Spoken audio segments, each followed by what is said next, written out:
Yeah, that's fine. Go ahead. So you can be done. Oh, I remember. Well, it's good to see everybody here. Because it'd be weird if I could see people that weren't here, but it's good to see everybody that's here. We're glad you came. I'd be gifted. Worried anyway. Have the gifts working. Okay. As you can see, Brother Lumen is not here this morning. He and Jimmy are in Costa Rica with the group there, with Jason Henderson and all the folk in Costa Rica. So I'm sure they're having a good time, and they're having services this morning as well. So we're holding the fort down, such as it is.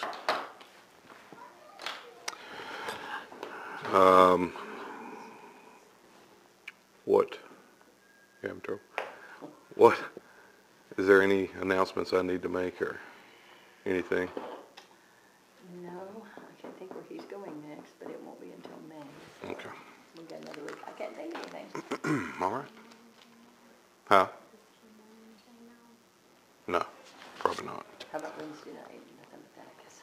Yeah, we'll have a class Wednesday night. The class that we recorded Wednesday night didn't get put up because I tried it 2 or 3 times, and for some reason it would not Tornado went up. record. Yeah, it was all the tornado's fault. There you go. It wasn't mine at all.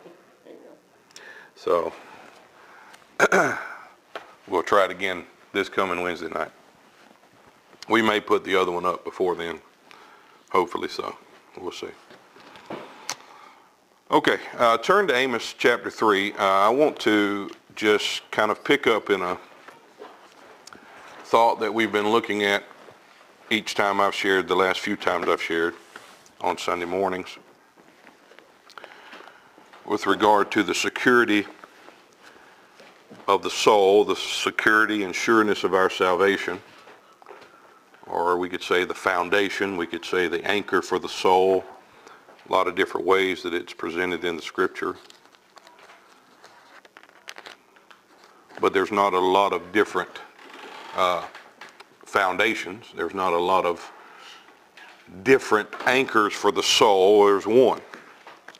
And so that's what I want to look at this morning and just continue looking at that. In the last session we had together, and we'll get to Amos here in a second, Amos 3, verses 2 and 3. In the last time that I shared here on a Sunday morning, we looked at where, I think it's in Peter, where it is written, "Behold, I lay in Zion a stone, a foundation, sure and steadfast." And it says, "Those that believe on him shall not be confounded." The word there is ashamed, put to shame. And if you look that up, and it has everything to do with this foundation, because the foundation is laid. The foundation of God is laid. And here's the point about this. Sure and steadfast and fixed foundation. Just like every other foundation that's laid, it's not going to move because you want it to. It doesn't move because of your whims or because of your wishes. You know, God does not bend his will. God does not bend his desire to meet yours. And that's why that same stone, he calls it also a stone of stumbling, a rock of offense. Because that stone that God has laid is an offense to everything we are. It's an offense to every natural concept and thought of man. I'm not just talking about bad thoughts man think, you know, how we think of bad thoughts. I'm talking about religious thoughts. I'm talking about thoughts toward relationship with God. It's contrary to all of that. And all we do when we bring our concepts, our thoughts, our blueprints for our Tower of Babel is stumble on that rock. But it's not moving. Regardless, it does not move because we want it to. God will not accept Ishmael, even though we fall on our face and cry out for him to do so, as Abraham did. Even though we may, as Abraham, have been convinced for 13 years and lived under the false assumption for 13 years that God was going to accept and bend his will to include or apply all of it to Ishmael. It's not going to happen. That's why God, see, and that's the whole point of God. God is so singular. And that's the whole thing Paul addresses in Galatians, he addresses in all of his letters, is the losing in the soul of the believer or the Christian. There's few believers, I believe. But the Christian, in the soul of most, there is that desire for God to receive our efforts. And we put a religious spin on it. I mean, we make it sound as good as we can. But there's nothing of you God accepts. There's nothing of you or me that God wants. And we're going to look at all of that as we go. But here's the premise, and I think we started in this verse in the first class we did in this study. Amos chapter 3, verses 2 and 3. And this is so beautiful when you realize who he's speaking to. He's speaking to Israel. He's speaking to the nation that he created. God raised up and created that nation. He's speaking to that nation he raised up to be a testimony of his son. Israel is my son. So if you look at the context of this and look at it as God speaking to his son, it brings a whole different perspective. In fact, if we read the entirety of the Old Testament in the light of that, God speaking to his son, it's a declaration of a relationship between God and his son, the Father and the Son. We would see it in a whole different light. Because that's what the whole thing is. It's a story of a relationship. Amos chapter 3, verse 2 and 3. You only, now again, who is he speaking to? Israel. You only have I known of all the families of the earth. You only have I known of all the families of the earth. Now, he's going to talk to them because they will not walk in accordance to this knowing. They will not know as they are known of God. They will not walk in accordance to his comprehension of who they are. His view of them. They will not walk in that view, that perspective. So there is a punishment here. But the first part of this describes, it's not God choosing one nation or one group of people over another. This is a testimony of the exclusivity of a relationship in which God is involved. You are the only one I know.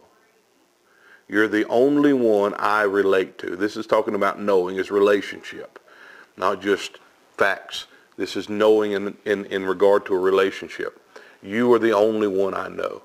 You're the only one I relate to.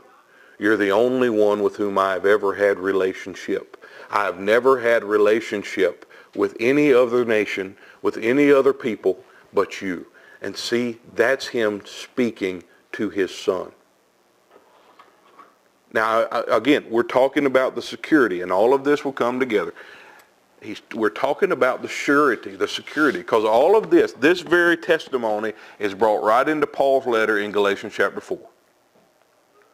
And we're going to read that too.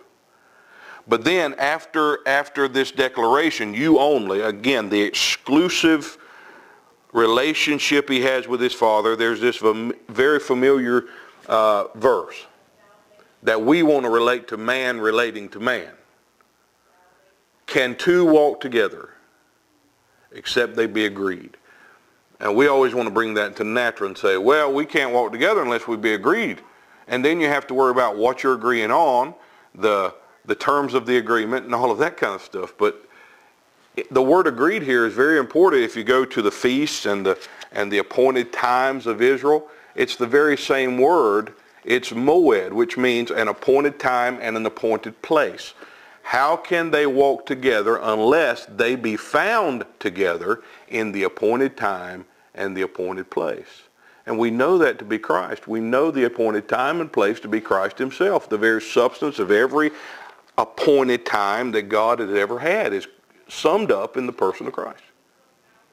In other words, how can we walk with God in union with Christ, or walk in the enjoyment and realization of the union we have in Christ, except our souls be living in the acknowledgement of the appointment that God has made? Or we could say it as Paul says, be found in him, not having anything of our own. Because when we believe we have something to bring to the table, we're deceived already. Okay? Now, so this is the whole basis of it. You're the only one I've ever known. You're the only one with whom I've ever had relationship. And if we walk together, it'll only be in that appointment, that appointed time, and that appointed place. And that is, you will know me only as I am known. I mean, you will know even as I know you. You cannot know me in a way contrary to my knowing of you and have any hope of living in the reality of relationship with me.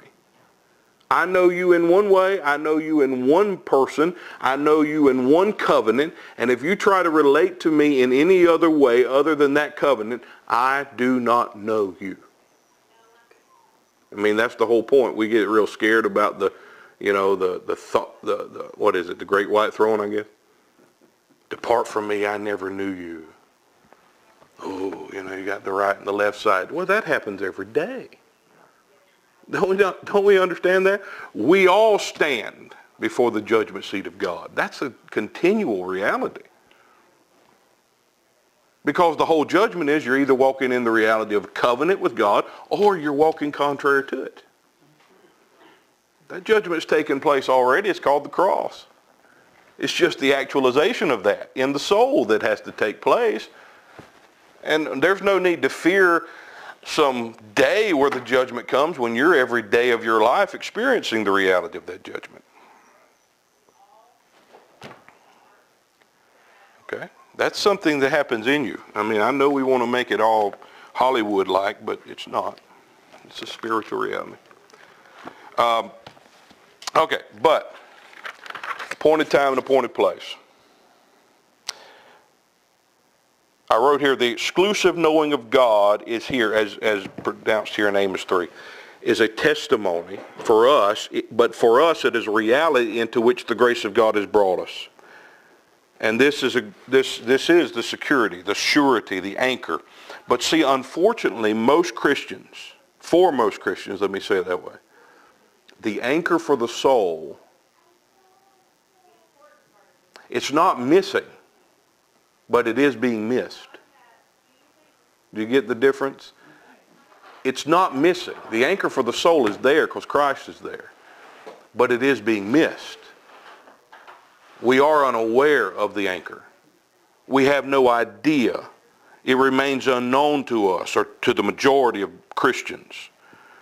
But the anchor's there. When Hebrews 6 starts out with, let us be led on, brought on by the Spirit of God unto perfection. Don't lay again this foundation, but be brought upon the true and perfect foundation of Christ himself, of the indwelling Christ. The whole thing, he's trying to bring them from one covenant to another covenant. Just what we're going to talk about sometime today.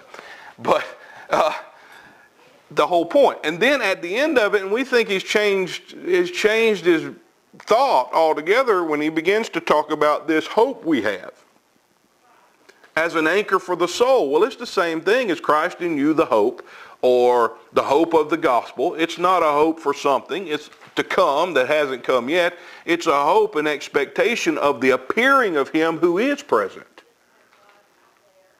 To appear in our soul as the substance and fulfillment of everything we've looked for everywhere else. I mean, we've looked for fulfillment in a lot of things. People have been deceived in many different eras, not just in present day time, but in many different eras. Religions were started on the premise of a disappointment because someone made some kind of outlandish prediction of something that's coming and people were deceived in believing it. That's not what I'm talking about. The anchor for the soul is the one who is in behind the veil, or in the holiest of all. That's what he says. It's the anchor that reaches in to the holiest of all. And what does it do? It anchors you in the reality of spiritual reality. It anchors you in the fulfillment. It anchors your soul into the spiritual reality, so you no longer look at the temporal or external to find it. And to me, that's the most important thing. I was talking to him at the conference in Hartsville.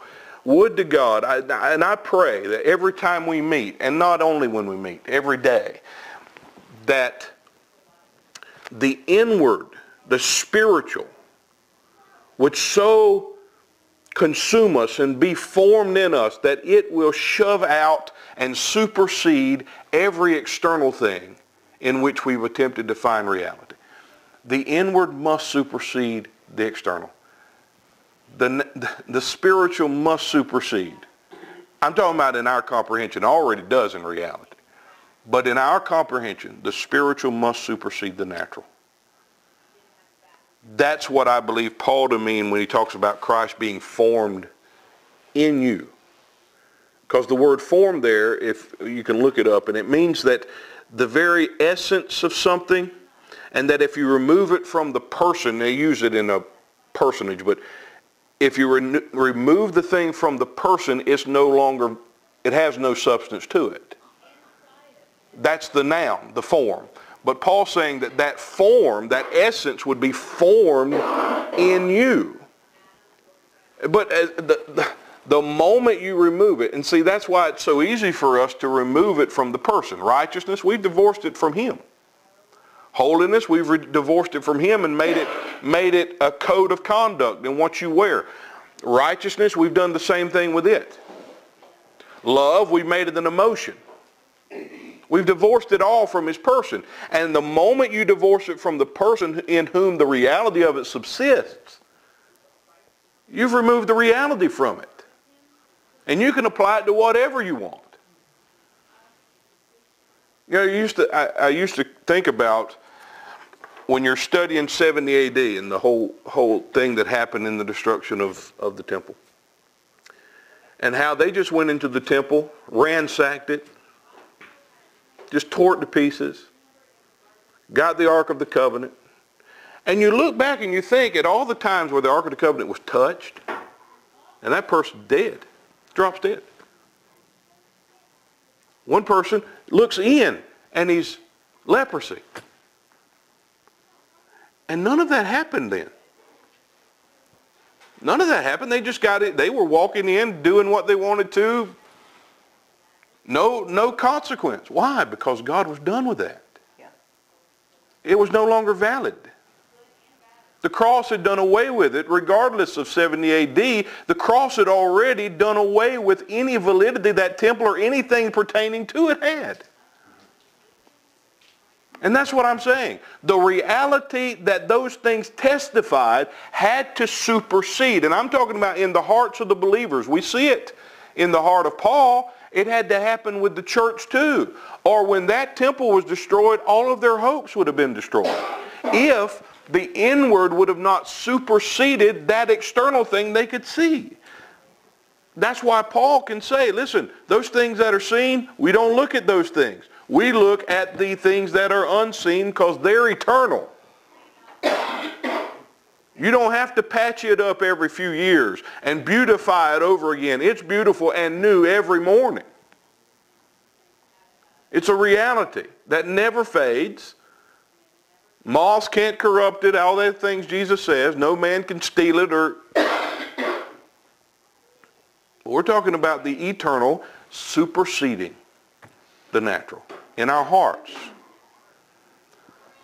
All right. But Hebrews 6 again talks about that anchor. And he personifies it in the person of the high priest standing in the Holy of Holies. He personifies it further and says, Jesus, our forerunner, has entered in for us. There's the anchor. Because it's just as the high priest. He stood there and this has everything to do with Galatians 4, what we read, the Spirit of the Son in us crying, Abba, Father. The high priest in the Holy of Holies was doing the very same thing in the midst of Israel. He was standing there before God, accepted.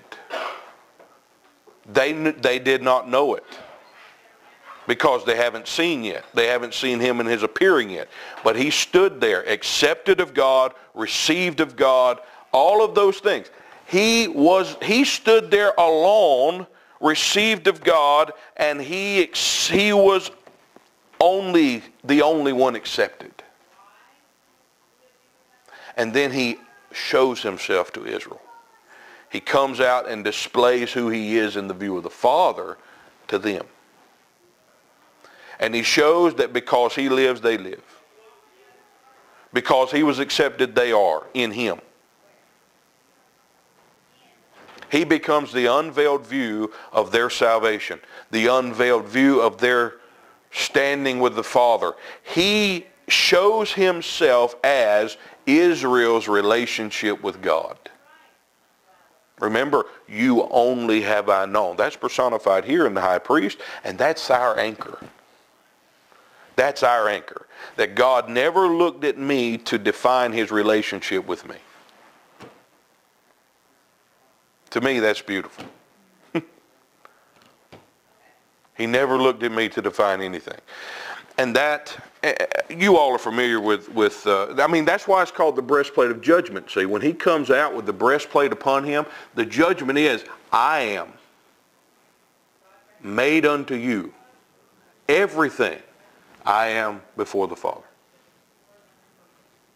You have nothing before the Father but who I am. You have no standing with God except me. That was the judgment wrought in this appearing. When his presence was made known, they saw that judgment. That's why all of these things in Galatians chapter 4 kind of come together in all of what I've been looking at. But you have the heir who is a child in understanding. Although in state of being he's an heir, but in comprehension he's a child. The child understanding is me, defined with myself in view. Everything of reality is defined with me in view, with myself as its measurement and its definition. And guess what? It's just lost every bit of reality. And although possessor of all fullness, you're ignorant of the fullness you possess because you're attempting to define it with you in view. You as the measure of that, the riches of it. The problem with the child is he hasn't seen the Son with whom the covenant was made. He hasn't seen the true Son to whom the inheritance belongs. So he's trying to apply everything to himself. That's the problem with the child. He sees in pieces and parts, but never sees the perfect man in whom those pieces and parts are defined. So he applies them to himself. We see this very reality, we see this very thing in the garden. It all started there. God tells him, don't eat of this tree, but this tree, I freely give it to you. The freely given tree, that we may know the things that are freely given unto us. It's the tree of life. He said you can partake of this life anytime you want. Just don't partake of this tree. Okay? Now, the whole point of that is, it's not about eating and not eating. It's about refusing what God's given, the life. God had offered them the life of another, a life outside of themselves. But the lie comes in and says, you can edify your life to where it's equivalent to God's. And that sounds much more appealing to the natural man. So, all of that to say, when they partook of that tree, their eyes were open. But what was the viewpoint? They saw themselves. They were naked. Well, guess what? Here's a newsflash. They always were. They didn't become naked when they ate of the tree. They were already naked. But they saw themselves. Self-assessment. Self-perspective. Self-centeredness. And I love the way it's said. This goes back to the breastplate of judgment. The judgment is wrought in his presence. When they saw themselves, it says they hid themselves. They sewed fig leaves together and made aprons. And that blew my mind when I that's a John Cassera word, blew my mind. Freaked me out, man. But it blew me away when you realize, looking at it, that it says they made aprons for themselves. When you look it up, it's not a full garment. It's just clothing or covering the lower parts. There you go. The nether regions. Whew, dodged the bullet there, didn't we? Yeah, I was about to pull it from back here. But, you know, it was loincloths, basically. And you think, okay, well, but then you see God, but see, here's what they did. They covered the thing that they saw that they believed would be offensive to God. The thing that they thought was offensive to God is what they covered up. Everything else is fine. That's religion. Just fix what's bad, keep what's good. Well, guess what? There's nothing good. That's why the whole thing has to be crucified. It's what the cross took care of. It didn't. That's the whole point of the next covering that God provides for them. He kills an animal and covers them. It says he made a coat of skins and covered them. Or clothed them, not covered. Clothed. They covered. He clothed. You understand? Because that was a testimony of what was coming in the cross. You can cover up what you think is offensive, and you look at yourself and God certainly won't like this. But see, all we're doing in that attitude and that mindset is attempting to define God's view and relationship with us by our own view of ourselves. But God's relationship with us, just like with them, never had them at all as the measure. God didn't relate to them or stop relating to them because they were naked. They were already naked. You understand? I mean, that's what we do. We see ourselves and we say, well, God, but that's never been why God refuses or does relate to you. It's either only you only have I known. It's either found in the Son or you're not found. That's how God relates. And the whole point of him clothing them with the skins of the animal was saying, there's none of you accepted. This is what I will look at. I will clothe you with my Son. He will be your garment. He will be your covering. It's the reality of it. But then it goes on, well, before he does that, it says another phrase. Not only did they sow fig leaves and hid themselves in the trees, but it says it this way. They hid themselves from the presence of God. And every time I read that now, it just strikes me. They hid themselves from the presence. And then you go to all of the verses that say, no flesh shall glory in his presence. They hid themselves from his presence. Or, as in the literal, it's his face. It's the same word. They hid themselves from his face. Why? We do the same thing. That's why most people, and I'm not throwing off on anything or to offend anybody, but that's why we have substituted what we've substituted as his presence for his true presence. Because in his true presence, the revealing of his face in our souls, there's no room for our face anymore. There's a judgment wrought. And no flesh can glory where he's known in his presence. It's not just him in his presence. Flesh can glory in him still being present. Because he is present. If you're born again, he's present. But when he's known in his presence, no flesh can glory there. There's a judgment wrought in his presence.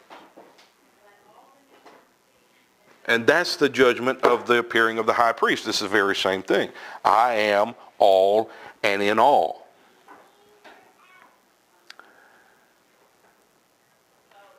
And that's the foundation of it all. I am all in all. The foundation of it is the Spirit of the Son, and I'm not even going to go read that. We'll go into Galatians 4, but the Spirit of the Son in our hearts crying out, Abba, Father. It's the very same thing. You only have I known. Paul just brings that exclusive knowing of the Father, that exclusive relationship of the Father and his Son into our souls. And says that's the very seal and foundation and basis of you being a son at all. You being a son has nothing to do with your natural lineage as a Jew. It has nothing to do with your being circumcised in the flesh or any observance and religious observance you may do. The only thing that seals you as a son of God is that the Son with whom his covenant is made, the Son who is the heir of all, lives in you and is made unto you all that he is. That's very simple, but that's the basis of it all. And regardless of any false teaching that may come, just like Paul talks about in Timothy, regardless of what may come up and down the pike and this different movement, that different movement, and some people's faith may be wavered and disrupted because of those things, Paul says, nevertheless, the foundation of God stands. It's not moving. It's not moving, listen to the word because this is the big word now. It's not moving to be relevant to today. It's the only relevant thing eternally. God doesn't care about the movements of today and the mindsets of humanity today as opposed to 50, 100 years ago. The foundation stands. That's what I love about truth. Truth doesn't need my approval, my agreement to be the truth. Truth stands. And there's nothing more true than this very foundation, and he said, here's the seal of that foundation that stands sure. The Lord knows those who are his. You only have I known. The Spirit of the Son crying in you, Abba, Father. It's all the same thing being addressed there. Okay. So we're looking at the foundation. We're looking at the security of it. Okay, so let's go into chapter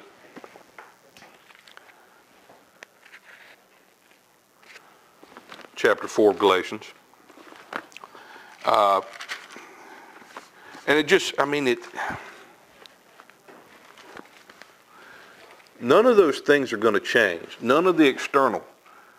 Those things that we once saw and loved and thought it was great and thought it was valid, those things won't change. Those things will still be around. We have to change.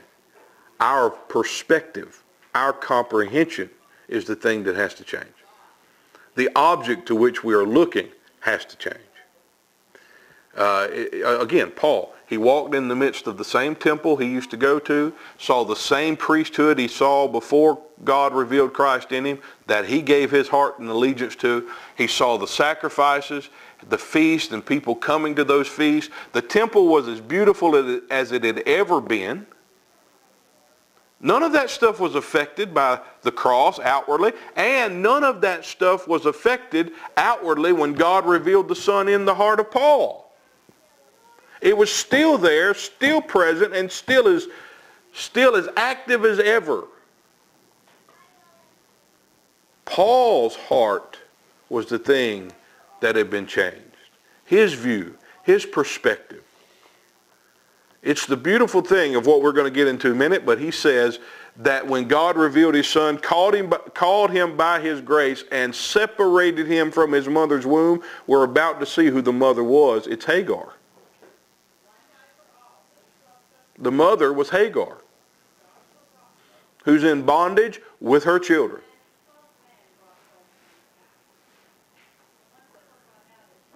And he revealed his son. See? The whole thing was no longer valid. I mean, that even the disciples took Jesus to the temple. I mean, I love this picture. Here's these disciples all excited about taking Jesus to the temple and showing him the beauty of it. And they're like, wow, isn't this great? Isn't this beautiful?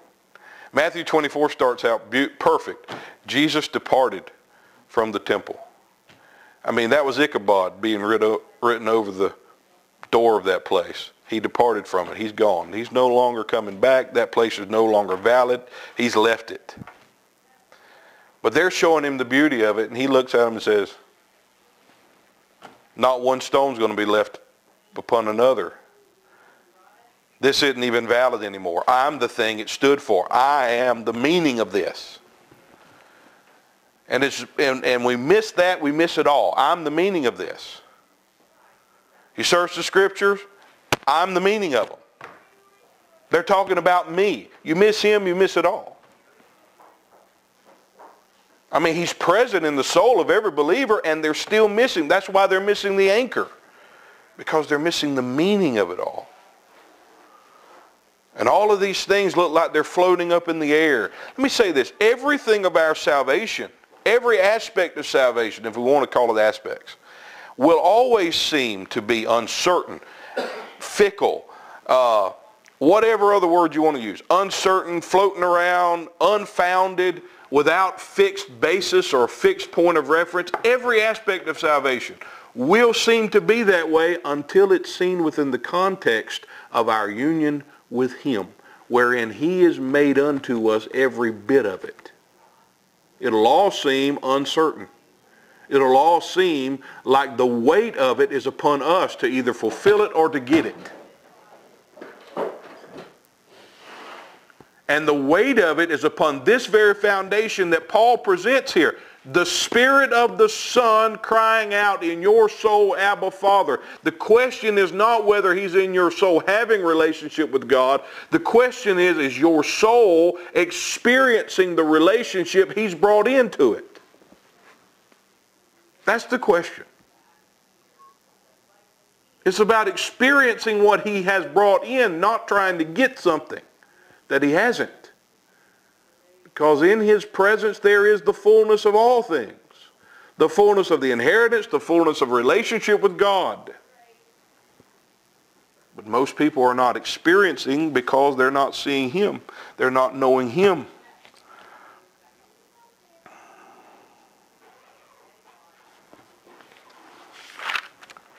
All right, let's skip over some things. Chapter 4, verse 21. Tell me, ye that desire to be under the law. Now this is after, and it would almost seem like he's changing his mind, or he's going to a different thought, but he's not, because of what we're going to look at. We'll see this. Tell me, you desire to be under the law. Do you not even hear the law? Do you not even understand what the law says? Because the law speaks of the very thing Paul's talking about. The law was to lead us to Christ. It was a schoolmaster to lead us to Christ. It pointed us to him the whole time. It never said, here, I'm the way. No, it pointed us to him. Never said, if you keep me, you're going to be great. No, it says, you can't keep him, there's one coming. The whole thing. Every type and shadow speaks of this.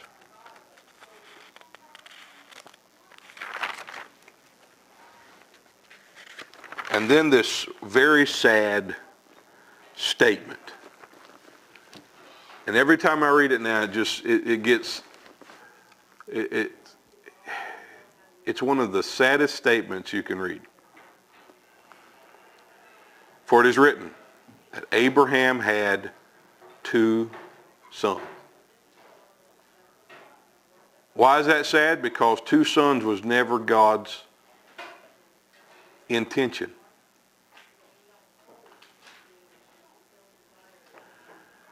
See, immediately you could think of Paul, corrupted your mind from the simplicity or the singleness that is in Christ.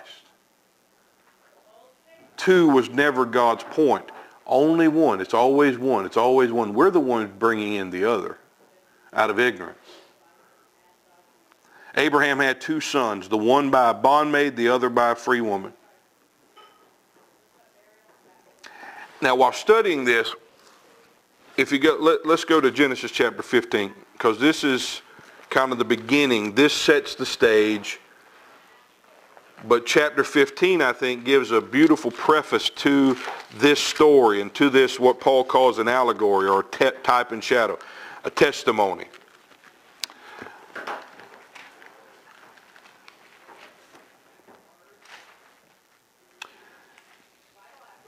I'm going to show you the foundation that's presented. To me, this is one of the greatest and strongest types and shadows of what we've been talking about, the foundation. Genesis chapter 15.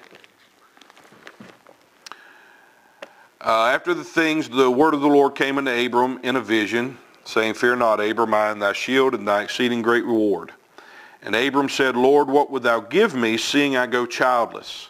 The steward of my house is this Eleazar of Damascus. And Abram said, Behold, to me thou hast given no seed. He doesn't have a child. And lo, one born in my house is mine heir. And behold, the word of the Lord came unto him, saying, This shall not be thine heir, but he that shall come forth out of thine own bowels shall be thine heir.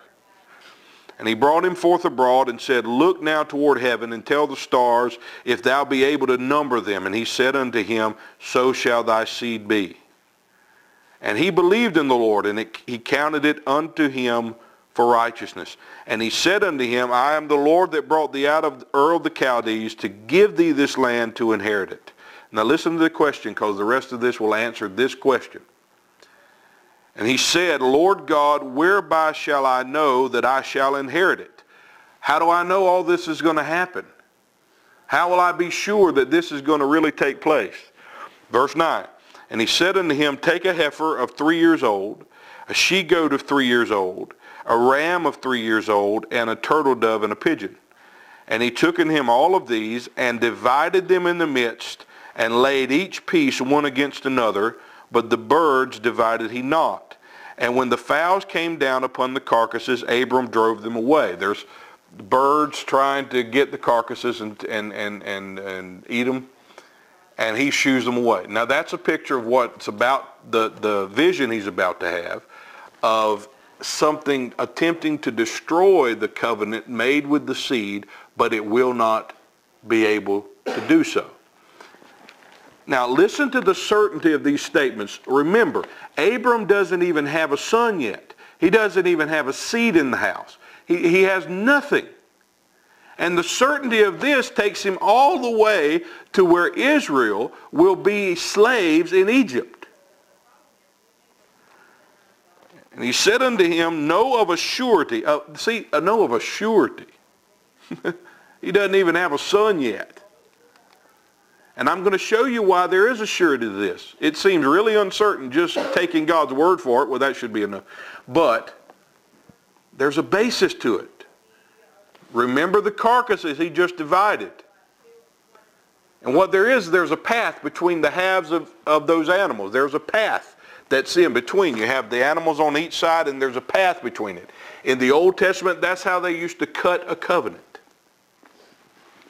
They would walk between the pieces of the animals that were sacrificed, and the two parties with whom the covenant was made would walk between those pieces, and the covenant was ratified, the covenant was established. That's what the cross was all about. And the same two parties that are shown here in type and shadow are the same two parties that cut the covenant in reality at the cross. It's the same covenant. Now watch this.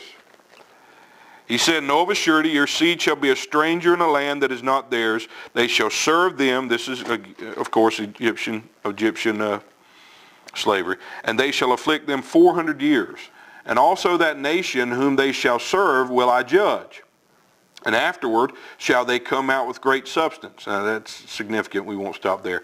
And thou shalt go to thy fathers in peace. Thou shalt be buried in a good old age. But in the 4th generation they shall come hither again, for the iniquity of the Amorites is not yet full. In other words, the seed will be slaves, but they will inherit this land. There's no doubt about it. This is a certainty. Know this of a surety. How? This is still all in answer to a question. How do I know? What is the very firm basis of me knowing that what you're saying is going to happen? Verse 17. And it came to pass that when the sun went down, remember the carcasses? Guess what hasn't happened yet? Nobody's walked in between those pieces yet. That covenant has not been cut yet. And Abraham hasn't walked through them.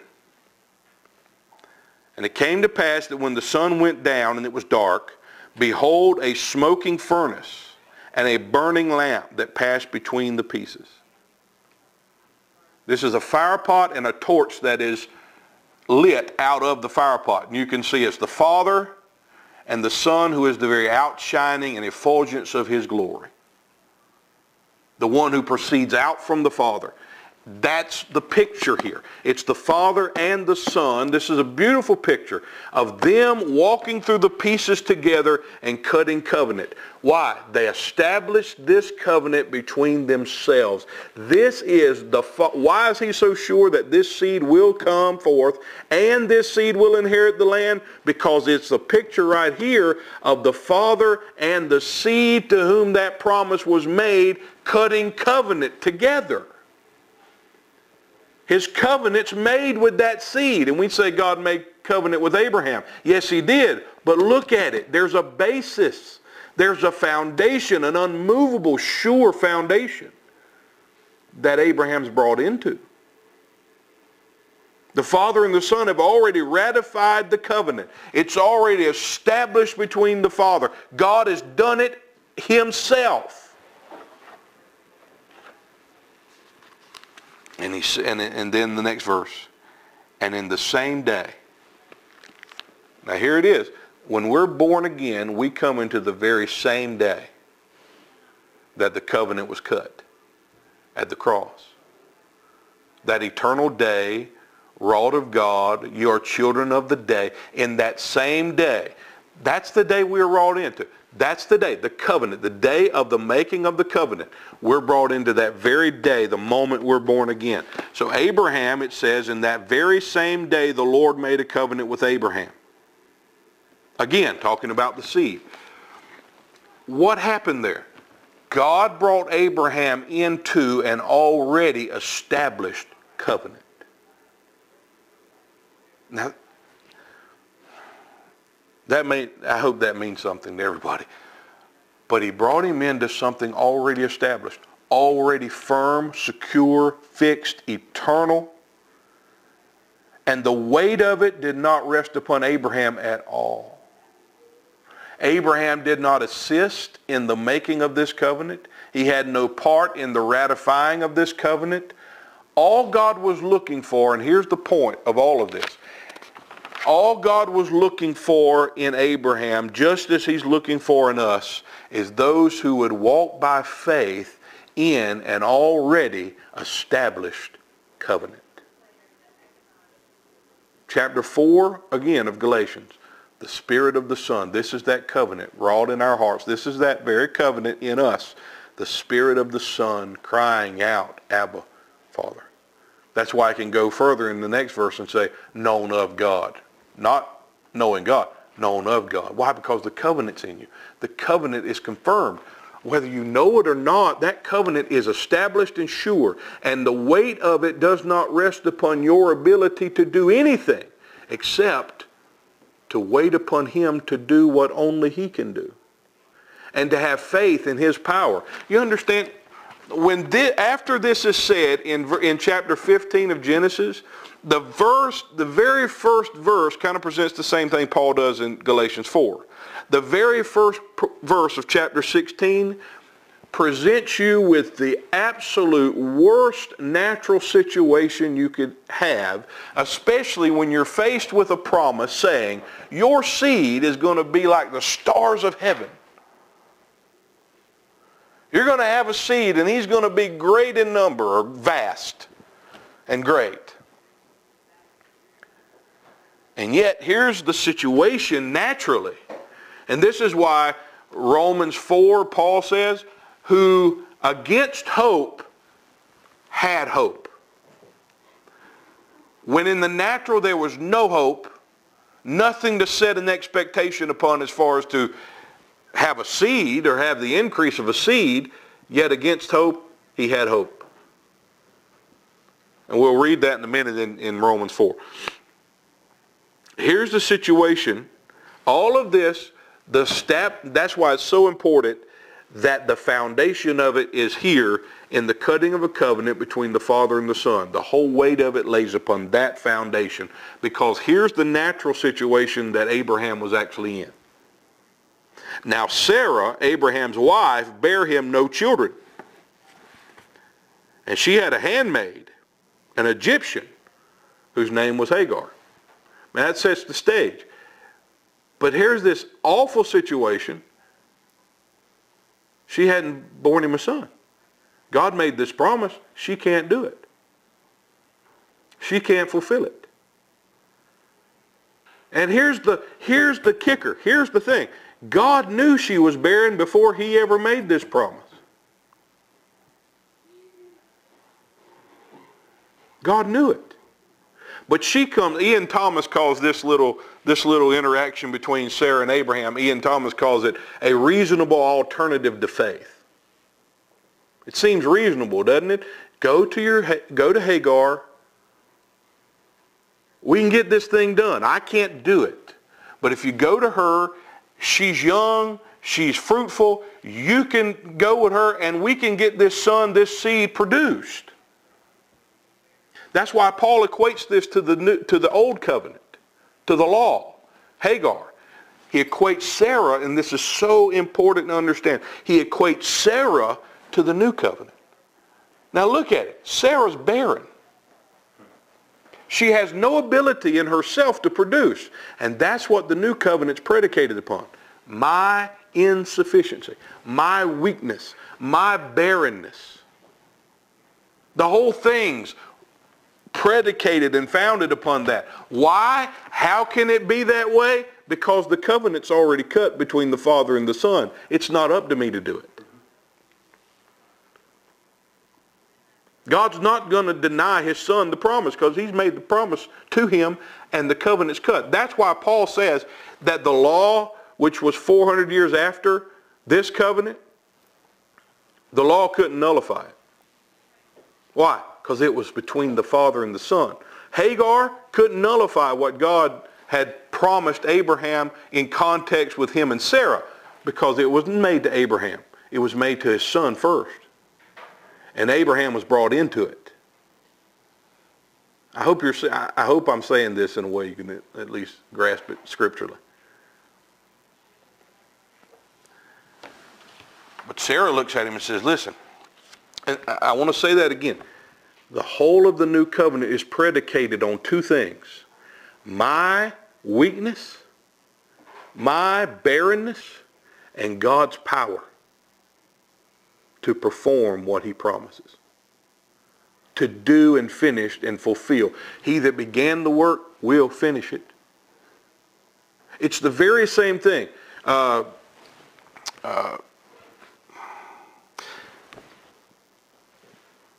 But here's Sarah coming to him and said, listen, I can't do this. I'm not able. She sees that as a fault. She sees that as a problem. God saw that and set the stage because he saw that as the environment, as the perfect environment to make known his power, is to demonstrate his power. Saying, I'll get this done. I don't need your assistance. I'll do it. I just need you to believe. I need you to have faith. I just need faith in what I've done, in my covenant, in my power, my ability. Religion does the same thing. Religion tries to remedy the weakness of flesh, tries to fix the barrenness. We pray for God to fix our barrenness. Paul gloried in his weakness. He gloried in the fact that he couldn't do it. so that the power of God would be seen in its perfection, so that the power of God would tabernacle and cover him. He gloried in it. And guess what? I'm not just talking about weak on certain bad occasions or bad days. I'm talking about you. You, your nature, your kind, weak, barren, insufficient. Brother Register said during the conference in Hartsville something that I enjoyed hearing. He said, would to God that we knew how finished the finished work really was. Well, this is it.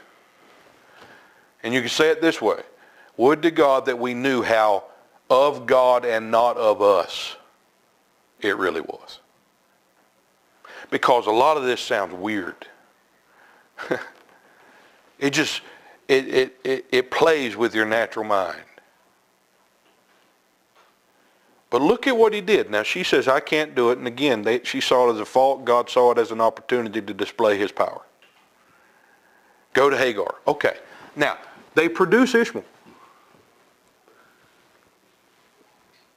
And guess what? You will produce something. Your religious ingenuity and zeal will produce something. Again, Hagar is equated to the law, doing it by the flesh. You see some fruitfulness in your flesh. And guess what? Paul goes on to carry this scenario of Abraham and Isaac, Isaac and Ishmael. He carries it on in the chapter 5 of Galatians when he talks about the fruit of the Spirit and the works of the flesh. Because what are you going to do? You're going to produce Ishmael. What is Ishmael? It's an increase of you. And what does that increase of you look like? Adultery, fornication. And that's you trying to be like God. But it's still going to expose you. Who you are by nature. That's not exposing things you've done. Oh, I got caught. No, that's just exposing you. That's who you are. And you can't fix that. There is no fixing to that. That has to die. You have to die. That another may live, and that's a whole different thing. But you can produce something just like Abraham and Hagar. But it won't be that which God's after. It's like Jesus saying in 15th chapter of John, without me, and that's in the context of I'm the vine, you are the branches. You're in union with me. He's saying outside of me, without me, outside of that union with me, you can do nothing. Now that doesn't mean you do not have the ability to do something. But it means, because he's talking about the fruit being born that glorifies God, but in reference to that fruit and bringing forth the increase of that fruit, producing anything that glorifies God, what he's after, you can't do anything. And to God, it's nothing. To God, it doesn't even exist. Why? Because Ishmael didn't exist as far as God was concerned. And Abraham, just like we, could be convinced that he does, and God is okay with it. Until the son comes. Now see, it was Sarah that said first, Paul attributes it to God really, but it was Sarah who said, cast out the bondwoman and her son. And you know where that happens? It happens when they prepare a feast for Isaac. When he comes of age, and they prepare a feast for him. Now listen to this, this is beautiful. And then Ishmael is outside because he can't partake of that feast. So they're slaves too. And they're out there mocking Isaac. And he brings this in the same chapter, chapter 4 Galatians. He's mocking him. Sarah sees this and says, cast out the bondwoman and her son. And you go to Paul, because here's this feast. Ishmael can't partake of this feast. Isaac has this feast prepared. And you hear Paul saying, listen, we have an altar to eat from. they cannot eat of. It's the same thing. It's the same thing. See, we're under the impression, I think, I know I was, that if God didn't rain down hailstones upon it and wipe it off the face of the earth, that it was good. It was fine. It must be his will. But guess what? He did not kill Ishmael. God didn't kill Ishmael. And again, Ishmael was the product of not having faith in this covenant was already established between the father and the seed. See, here's what's produced Ishmael. Here's the thing that just gets me. Self-assessment, obsession with my own barrenness, and my lack of patience to wait on God to do what only he can do, that's produced Ishmael. That's what produced it. Me looking at me and saying I can't and trying to find a way to do it and not having patience to wait on God to do what only he can do, that produced Ishmael. Romans 4 says this. This is chapter 4, verse 18. Who being beyond hope, speaking of Abraham, upon the basis, this is the Weymouth or the Weiss translation, which I like.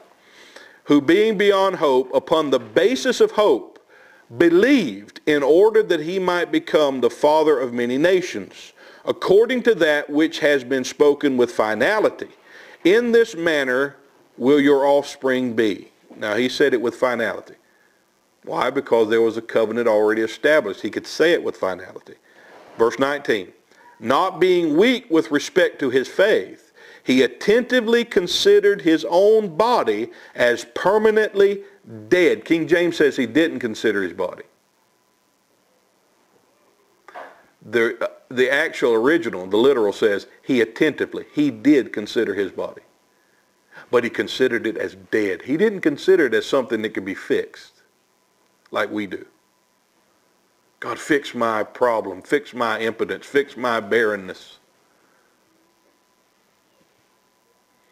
He looked at it attentively and considered his body as permanently dead, being about 100 years old. Also, he attentively considered the deadness of Sarah's womb. He confessed it all. I'm dead, she's dead. We can't do it. Verse 20, moreover, in view of the promise of God, he did not vacillate in the sphere of unbelief between two mutually exclusive expectations. I love that. Two mutually exclusive expectations. What is that? I can do this, and God can do this. So he vacillates between the two. Don't we do that? Some things only God can do. The others, I got this.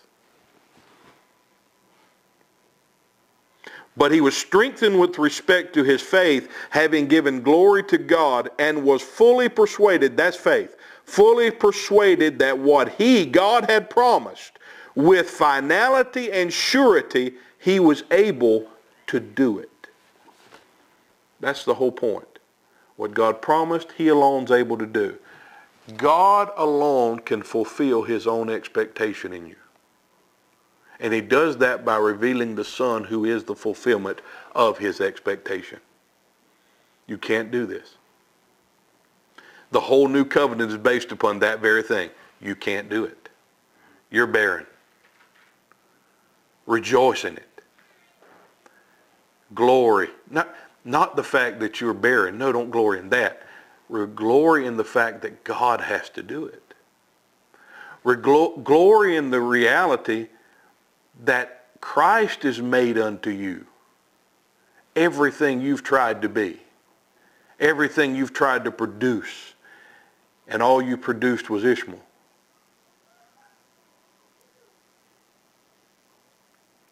Because you can produce something and you can live under the false assumption that it's Isaac, that it's the seed God's after, and it's just Ishmael. And the only thing that brings the judgment between the two is the appearing of the true Son, the true heir, the true seed. in your soul. I mean, we say, well, I mean, the church is growing and we're making money. It must be God, right?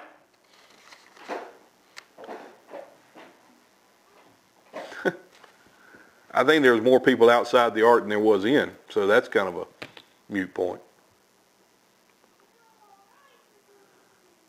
You know, that's how we think.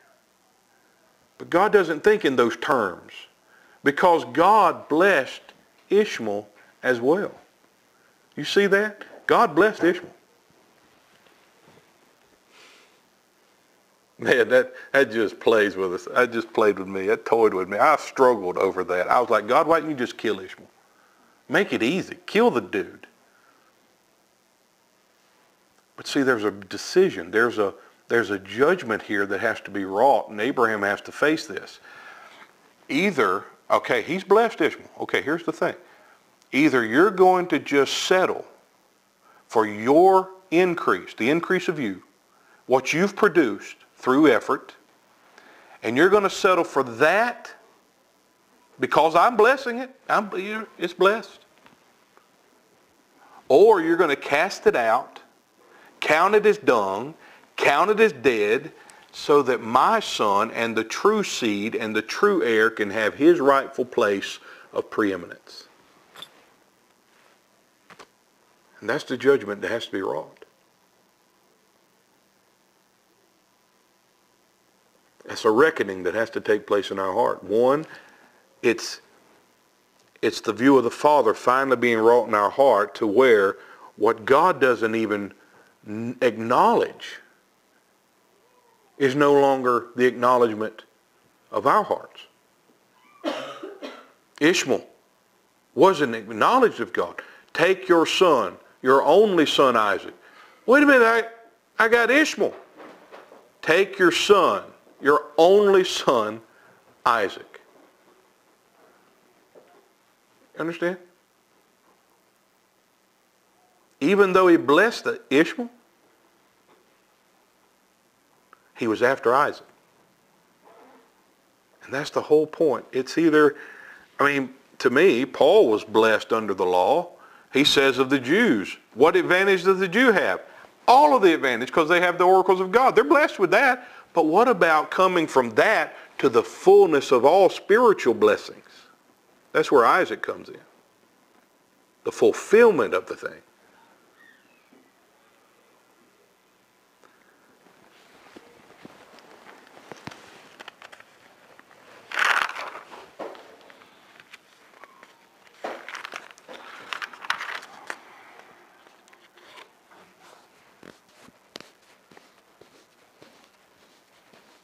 And again, and I'll stop, I'm done.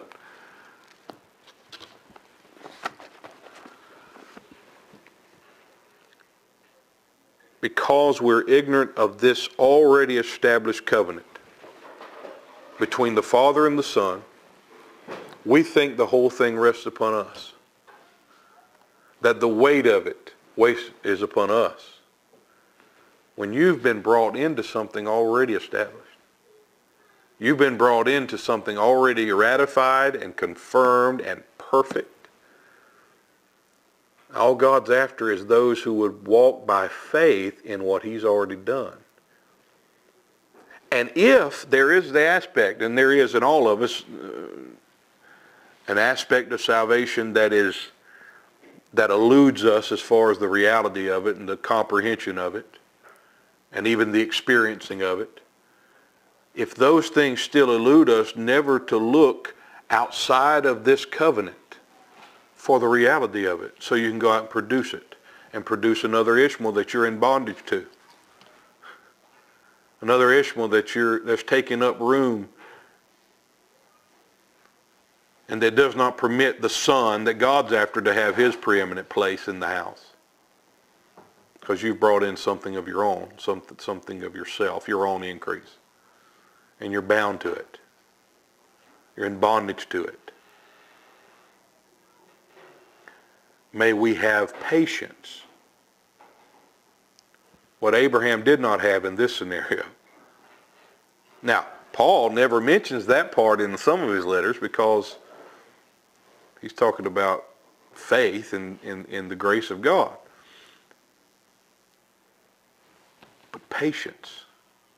I'm dealing with someone online every now and then. They'll email me, and they'll be like, I don't see any growth in myself. I don't see this. I don't see that. And I'm like, your view of growth and God's view of growth is different. When you're looking at the external to define it, God looks in the soul. God looks in the heart. Just wait. Be patient. If there's any aspect that eludes us in understanding, wait on his appearing.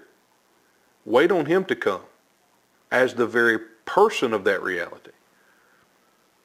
Showing you that the covenant is not about you doing, it's about him being in you everything you're not. And everything you had no ability to be. God's not going to fix your barrenness. He's going to be the fruitfulness. That's why Paul goes on in Galatians 4 and says, rejoice. He brings it into the Galatian church, says, therefore it is written, rejoice you barren. For the increase, the seed of the barren is greater than the one who had a husband. The seed of the one who waited on God to perform it and do it is greater. Your barrenness is a foregone conclusion. What he's looking for is those who would forsake it, who would confess it first of all, and not obsess over it, not keep looking at yourself to see if that barrenness is somehow fixed, but rejoice in his sufficiency within. Rejoice in the union that God has brought into your soul, whereby Christ is made unto us all things. And as Paul said, having seen that son, that heir, that seed, confessing, it's not I, I'm crucified, it's not I, it's Christ liveth in me. And then he can truly say, the life I live in this flesh, I live by the faith of the Son of God. Because I live now knowing that any fruitfulness, any increase is not of me. It can't be of me. Not as to God's satisfaction, what pleases him. So may our hearts be set upon and allow God to reveal in us this covenant, this relationship, this firm and sure, eternal foundation. That those of us who would have faith that rests upon that foundation would never be ashamed. The word shame there means to be ashamed, and it's the shame of being deceived by a false and unfulfilled expectation. But our hearts set upon the rock that he has laid in Zion. That our hearts would allow him to write that covenant in our hearts. All right, we're done.